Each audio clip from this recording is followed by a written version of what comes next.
नमस्कार मित्रांनो, तुम्ही अनपढ आहे. मित्रांनो, मी 10वी पास आहे.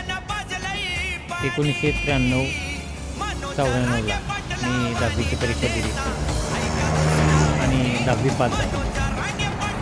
परंतु घरची गरिबी असल्या कारणामुळं मला मुंबईसारख्या ठिकाणी कामाला यावं लागलं. म्हणजे शीतनं गाडी घेतली, रिक्षा, आणि ते रिक्षा चालवत सुरुवात केली. मग तेव्हापासून जे रिक्षा ड्रायव्हर झालं ते रिक्षा ड्रायव्हर झाले. तेच जर मला आरक्षण असतं तर मी कुठेतरी सफाई कामगार म्हणून कामाला लागलो असतो. सफाई कामगार म्हणून कामाला लागलो असतो. आरक्षण नाही म्हणून आज घासावी लागते. रात्रीचा दिवस दिवसाची रात्र करावी लागते. तीच वेळ माझ्या येणाऱ्या भावी पिढीवरती येऊ नये म्हणून हवं मराठा आरक्षण.